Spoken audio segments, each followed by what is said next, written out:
기도합니다.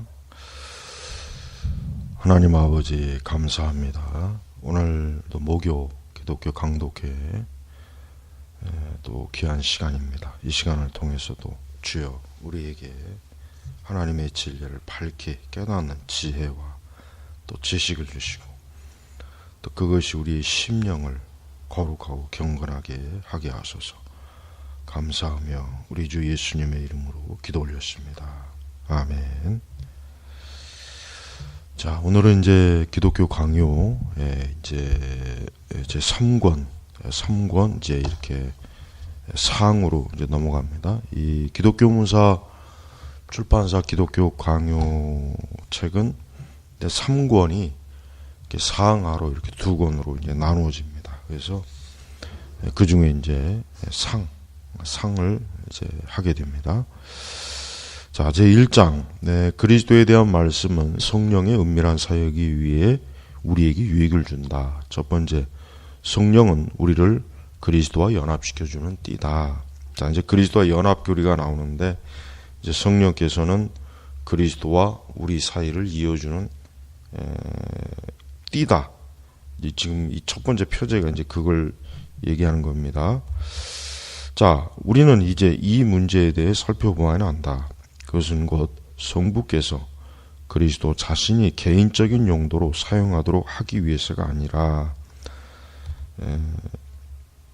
가난하고 빈궁한 사람들을 부유하게 하기 위하여 독사행자에게 준 그 유익들을 우리들이 어떻게 받는가 하는 문제다. 자, 이제 여기서 이제 얘기하는 것은 이제 하나님께서 예수 그리스도를 여기서 가난하고 빈궁한 사람들이라고 하는 것은 누구를 얘기하냐면 죄인들을 지칭하는 겁니다. 죄인. 그러니까 어떤 물질적인 가난하고 빈궁한 사람들을 얘기하는 것이 아니라 말 그대로 죄인들, 참 하나님과 이제 원수되고 죄로 인해서 말 그대로 그 영적으로 가난하고 빈궁한 사람들, 그들을 얘기하는 거예요. 무엇보다도 먼저 우리는 그리스도께서 우리 밖에 머물고 계시고 우리가 그에게서 떨어져 있는 한, 지금 요걸 이해를 좀 잘 해야 되겠네요. 왜냐하면 자, 칼빈은 어떠한 전제를 세우냐면 그러니까 우리 이제 우리 1차적으로 우리 이제 성도예요. 그러나 좀 더 포괄적으로 얘기하면 전체 모든 사람, 인류를 얘기할 수도 있습니다. 자, 우리는 그리스도께서 우리 밖에 머물고 계시고 우리가 그에게서 떨어져 있는 한, 쉽게 얘기하면 뭡니까? 예수님과 우리 사이가 아무런 어떤 연관이 없다면 그 얘기죠. 그가 인류의 구원을 위해 고난을 받으시고 친히 행하신 모든 일들은 우리에게 쓸모없고 무가치한 것임을 깨달아야만 한다. 그러니까 쉽게 얘기하면은 지금 예수님을 믿지 않는 불신자들은 예수님께서 아무리 2000년 전에 십자가에서 골고다에서 십자가의 고난을 당하셔서 죽음을 당하시고 부활하셨잖아요. 근데 불신자들에게는 그들에게 아무 유익이 없어요. 왜? 말 그대로 예수님과 그들 사이에는 분리돼 있어. 분리돼. 여기서 이제 떨어져 있다는 걸 분리라고 더 해석해도 돼요. 분리돼 있는 거죠. 그러니까 이 세상에 이제 수많은 사람들이 있어요. 수많은 인류가 있어요. 근데 결국은 그 중에 결국은 뭐 예수 그리스도를 믿는 성도가 있을 것이고 또 한 부류는 믿지 않는 불신앙의 부류가 있잖아요. 그러니까 우리 믿는 부류들에게는 예수님과 우리 사이는 그리스도께서 내주하시고 그분이 우리와 동행하시고 함께 하시죠.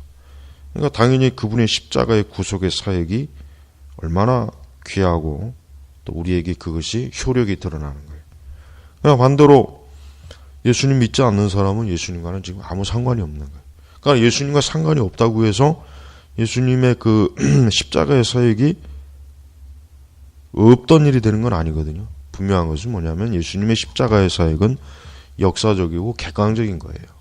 그러니까 내가 예수님 불신앙자들이 난 예수님 안 믿어도 상관없고 난 예수님 같은 거 필요 없다 그렇게 해도 그래도 예수님의 십자가의 사역은 실제로 일어났던 일이란 말이에요. 그러니까 그걸 부정할 수는 없는 거예요.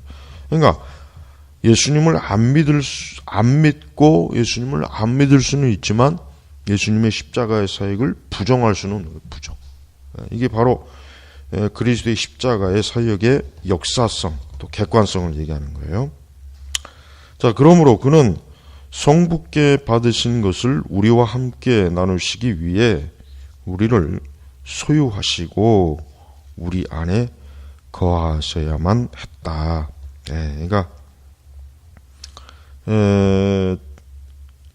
지금 우리를 소유하고 우리 안에 거하야만 했다. 이게 이제 그리스도와의 이제 연합을 설명하는 거란 말이에요. 선합. 이런 이유 때문에 그는 우리의 머리와 많은 형제 중에서 맏아들이라고 불리신다. 한편 거꾸로 우리는 그에게 접붙임을 받으며, 우리는 이제 특히 이제 여기서 우리는 이제 이방인을 얘기하는 거예요. 이방인. 접붙임을 받으며 로마서 11장 17절이요. 그리스도로 옷 입는다라고 일컬어진다. 왜냐하면 이미 말한 바와 같이 우리가 그와 한 몸이 되는 데는 성장하지 않는 한 그가 가지신 모든 것은 우리에게 아무런 상관도 없게 되기 때문이다. 우리가 믿음으로 이것을 얻는다는 것은 사실이다. 그러나 복음을 통해 제공되는 그리스도의 친교를 모든 사람들이 누구든지 차별 없이 다 받아들이는 것은 아니기 때문에 우리는 더 높은 단계로 올라가서 우리로 하여금 그리스도와 그가 베푸시는 모든 은택을 누리게 하는 성령의 은밀한 능력을 고찰하는 것이 매우 합리적인 일이 될 것이다. 여기서 이제 성령의 사역의 하나의 중요한 내용이 나옵니다. 그러니까 성령의 사역 중에 하나가 뭐냐면 결국은 예수 그리스도를 믿는 모든 신자에게 있어서 그가 그리스도와 친밀한 교제를 나누고 그리스도께서 그와 함께 하시고 내주하시는 그 모든 일을 결국 성령께서 주관하시는 것이고 성령께서 이것을 통해서 하나님 아버지와 우리 하나님의 자녀들 사이를 어때요? 온전한 관계로 이어준다 이거죠. 그러니까 성령의 사역이 굉장히 중요하죠. 우리 성도에게 있어서 성령의 사역은 참 너무나 좀 우리가 하나님과의 그 참된 영적 하나님께서 우리 아버지가 되시고 우리가 하나님의 자녀가 되는 그 거룩한 관계 속에서 성령의 절대적인 사역이 바로 거기에 참 중요한 핵심이다라는 걸 좀 알면 되겠습니다. 앞에서 나는 성령의 영원한 신성과 변질에 대해 논한 바 있다. 이제는 이 특별한 논점, 즉 그리스도를 통해 우리에게 주어진 구원을 잃어버리지 않도록 하기 위해 성령으로 하여금 그에 관해 증거케 하시려고 그가 물과 피로 임하셨다는 것을 언급한 것으로 만족하도록 하자. 자, 하늘의 세 증인들, 즉 성부와 말씀과 성령. 여기서 이제 말씀은 예수님이 얘기하는 거예요. 땅에도 세 증인들, 즉 물과 피와 성령. 요한일서 5장 7절에서 8절이에요. 그러니까 하늘에서는 성부와 말씀과 성령, 땅에서는 물과 피와 성령. 여기서 이제 성령의 증거란 말이 되풀이돼서 언급되는 데는 나름대로 충분한 이유가 있다. 우리는 이 증거가 우리의 마음속에 인과 같이 새겨진 것을 느끼며 그 결과, 그 증거는 그리스도의 깨끗하심과 희생을 인쳐 준다. 이러한 이유 때문에 역시 베드로도 믿는 자들이 성령의 거룩하게 하심으로 순종함과 예수 그리스도의 피부름을 얻기 위하여 택하심을 입은 자라고 말하고 있다. 이 말들로 베드로가 설명하고 있는 것은 그리스도께서 거룩한 피를 흘리신 것이 헛되지 않도록 하기 위해 성령께서 은밀히 물을 뿌리심으로 우리의 영혼을 깨끗게 해주신다는 것이다. 근데 이게 잘못 이해되면은 이게 세례 중생론으로 또 이해하는 사람도 있는데, 지금 바울은 그걸 얘기하는 건 아닙니다. 그러니까 세례를 받음으로 중생하고 거듭나는 건 아니에요. 세례 중생론은 뭐 절대 우리 개신교 어떤 교파에서도 무슨 인정하지 않습니다. 로마 가톨릭과 같이 그런 부류들은 그런 세례 중생론을 그들은 이제 세례를 통한 어떤 거룩함, 깨끗함을 그들은 얘기하죠. 그러나 우리 개신교는 그건 아니에요. 근데 지금 이제 잘못하면 이게 그렇게 오해할 수 있어서 이제 짚고 넘어가는 거고, 동일한 이유 때문에 바울도 역시 깨끗이 씻음과 의롭다 하심에 대해 말하면서 이 두 가지를 우리는 예수 그리스도의 이름과 우리 하나님의 성령 안에서 얻게 된다고 하고 있다. 그러니까 예수님께서 공생의 사역을 시작하시면서 세례 요한에게 세례를 받으신 사건이 있어요. 우리는 예수님께서 세례를 받아야 될 만큼 어떤 죄가 있거나 부정해서 세례 요한에게 세례를 받았다는 이해하지는 않을 거예요, 누구라도. 네. 그러나 그러니까 사람은, 즉 예수님이 아닌 우리 죄인들은 이 세례 자체가 말 그대로 깨끗이 씻다, 정결하게 하다라고 하는 의미가 되네요. 그러니까 세례나 침례나 이런 것들이, 그러니까 영적인 의미죠. 영적인 의미.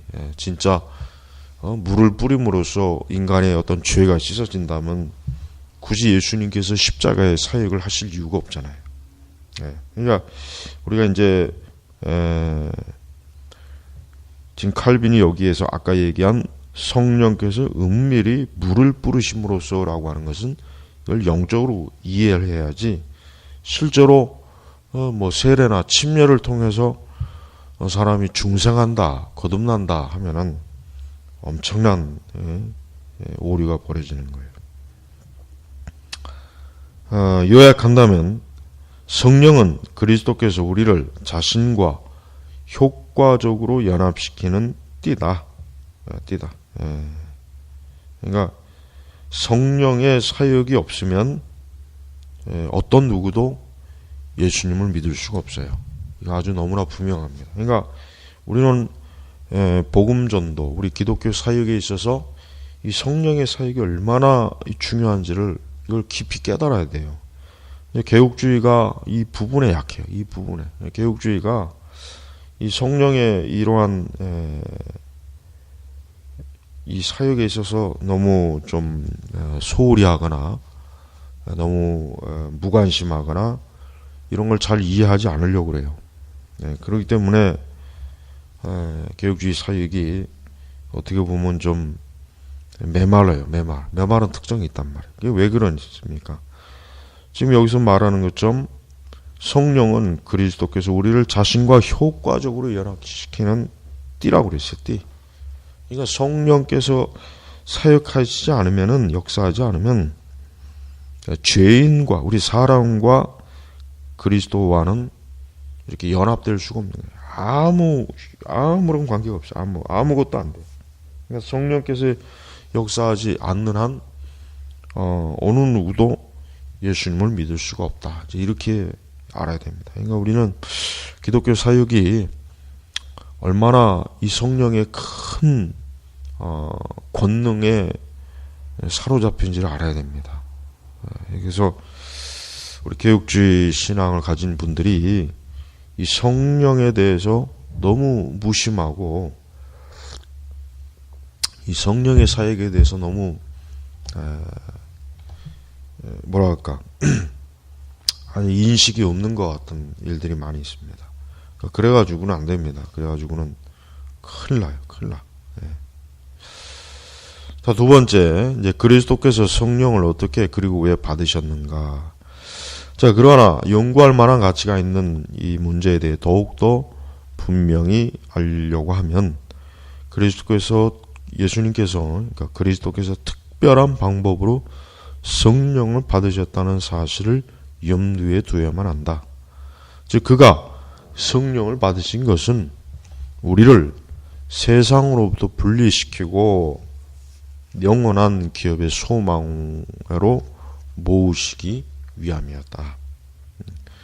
그래서 성령은 성결의 영으로 불리시는데 그 이유는 성령이 인류와 그 밖의 생물들에게서 눈에 보이도록 나타나는 일반적인 능력으로서 우리들을 일깨우시고 양육시켜 주실 뿐만 아니라 그 자신이 우리 안에 있는 천적인 생명의 뿌리와 씨가 되기 때문이다. 그러니까 성령의 이 사역은 이 창조 사역 또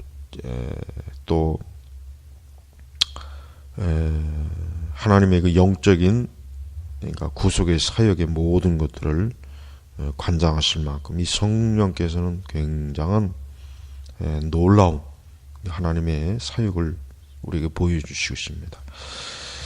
그러므로 선지자들은 그리스도의 나라를 극찬하고 있는데 그 나라에 성령이 더욱 풍성하게 부어질 때가 올 것이라고 하였다.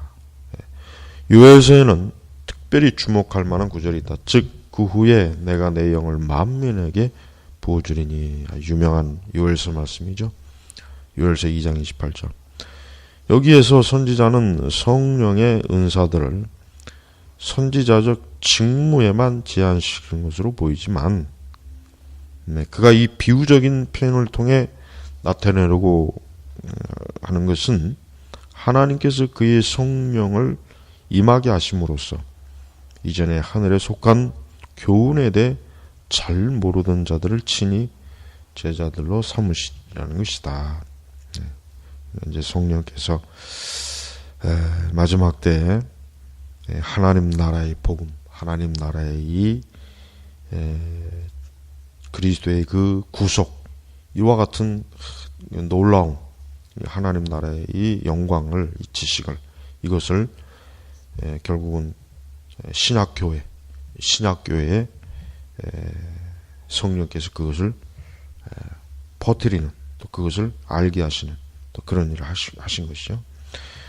더욱이 성부 하나님께서 그의 아들을 위해 우리에게 성령을 주시지만 또한 그 아들에게 성령을 충만히 베풀어 주셔서 그의 너그러우심을 나누어주는 수종자와 청지기로 삼으셨다. 이러한 이유 때문에 성령은 종종 아버지의 영, 때로는 아들의 영이라고 불린다. 여기서 이제 아버지, 그러니까 하나님 아버지, 성부, 그 다음에 아들, 이제 예수 그리스도의 영이죠. 이제 바로 여기, 이제 이렇게, 이제 서방 기독교, 라틴 기독교는 이제 성령을 이렇게 이해하지만, 동방 기독교는 또 이렇게 이해하지 않습니다. 그래서 이제 여기에서 이제 서로 차이가 나죠. 바울은 말하기를, 만일 너희 속에 하나님의 영이 거하시면 너희가 육신에 있지 아니하고 영에 있나니 누구든지 그리스도의 영이 없으면 그리스도의 사람이 아니라. 그렇죠. 결국은 모든 그리스도인들은 성령의 내주하심의 역사가 있기 때문에 그들이 그리스도인이 되는 거죠. 그래서 바울은 우리로 하여금 완전히 새롭게 변화하리라는 소망을 가지도록 일깨워주고 있다. 그 이유는 그리스도 예수를 죽은 자 가운데서 살리시니가 너희 안에 거하시는 그의 영으로 말미암아 너희 죽을 몸도 살리실 것이기 때문이다. 주인이신 성부께서 베풀어 주신 선물들에 대해 그는 찬양하면서 동시에 그리스도께서도 동일한 권세들을 돌려드린다고 해도 그것은 전혀 불합리한 일이 아니다. 그리스도께서는 하나님의 백성에 주실 성령의 은사들을 맡아 가지고 계신다. 그러니까 결국은 그러니까 하나님의 성령의 은사를 공급하시는 분이 결국 예수님이시다. 이제 이렇게 또 얘기가 될 수도 있겠죠. 이런 이유 때문에 그는 목마른 자들에게 자기에게로 와서 마시라고 초청하신다. 그리고 바울은 그리스도의 선물의 분량대로 각 사람에게 성령이 주어진다고 가르치고 있다. 또한 우리가 반드시 알아야 할 것은 성령이 그리스도의 영이라고 불리는 것은 하나님의 영원한 말씀이신 그리스도는 동일한 성령 안에서 성부와 결합되실 뿐만 아니라 그가 중보자의 특성을 지니고 계시기 때문이라는 것이다. 그러니까 중보자. 가장 어떻게 보면 중요한 그리스도의 속성과 그분의 사역의 가장 중요한 핵심이 중보자이시죠. 중보자. 만일 그리스도께서 이러한 권능을 지니고 계시지 않았다면 그가 우리에게 오신 것은 헛된 일이 되고 말 것이다. 이런 의미에서 그는 살려주는 영으로서 하늘로부터 주어지신 둘째 아담으로 불리고 계신다. 하나님의 아들이 그 자신의 백성과 하나가 되기 위하여 그들에게 불어넣어 주시는 이 독특한 생명을 바울은 여기에서 악인들에게도 공통적으로 있는 자연적인 생명과 대조시키고 있다. 그러니까 일반적인 생명, 육적 생명이죠. 육적 생명. 그러나 영적 생명과 육적 생명은 근본적으로 차이가 있어요. 마찬가지로 그는 믿는 자들을 위해 그리스도의 은혜와 하나님의 사랑이 임하시기를 기도하면서 동시에 거기에 덧붙여 성령의 교통하심이 임하시기를 간구하고 있는데 성령의 교통하심이 없으면 그 누구도 하나님 아버지 같으신 사랑이나 그리스도의 은혜를 맛볼 수 없다. 이와 마찬가지로 바울은 역시 다른 구절에서도 우리에게 주신 성령으로 말미암아 하나님의 아들이 우리 마음에 부음바 되었다고 언급하고 있다. 로마서 9장 5절이요. 자, 이렇게 성령의 이 사역과 성령의 이 은사 또 성령의 이 권능은 교회, 우리 기독교 복음사역, 우리 기독교 신앙의 가장 절대적이고 핵심적인 것들이에요. 그래서 우리가 이러한 성령의 사역을 제대로 인지하지 못하면 우리 신앙에 또 우리의 사역에 엄청난 해가 마이너스가 된다는 거 알아야 돼요. 그래서 좀 더 성령의 그 거룩한 사역에 대해서 우리가 이 기독교 강요 이 3권, 이 상권의 초반부에서 이렇게 지금 다루는 것을 우리가 좀 잘 이해할 필요가 있습니다. 결국 성령께서는 기독교 사역의 주도자예요, 주도자. 그러니까 우리가 사역을 주도한다고 생각하면 절대 안 됩니다. 오직 성령께서 우리의 사역, 기독교 신앙, 우리 교회 모든 사역들을 주도하시는 분이에요. 그러니까 항상 우리의 성령에 충만하고 성령님에 대해서 늘 민감해야 될 이유가 바로 여기 있는 거예요. 그래서 우리는 성령님에 대해서 우리는 훨씬 더 많은 것들을 공부하고 더 많은 것들을 말씀을 통해서 배우고 알아야 돼요. 또 성령의 거룩한 사역을 우리 자신의 신앙 속에서 영적으로 확고하게 그것을 인지하지 않으면은 우리의 신앙은 거의 아무것도 우리는 할 수가 없다는 거. 그거를 꼭 명심해야 됩니다. 굉장히 중요한 부분입니다. 자, 오늘은 이제 여기까지만 하고 다음 이야기하겠습니다. 자, 기도하겠습니다. 하나님 아버지 감사합니다. 우리를 사랑하시는 주여, 오늘 우리에게 그리스도의 이 거룩한 참 이 복음의 지식과 은혜를 이 기독교 강요를 통해서 더 확고하게 깨닫고, 특히 우리가 말씀을 옳게 이해하고 분별하는 일에 주여 우리에게 은혜를 더하옵소서. 감사하며 예수님의 이름으로 기도 올렸습니다. 아멘.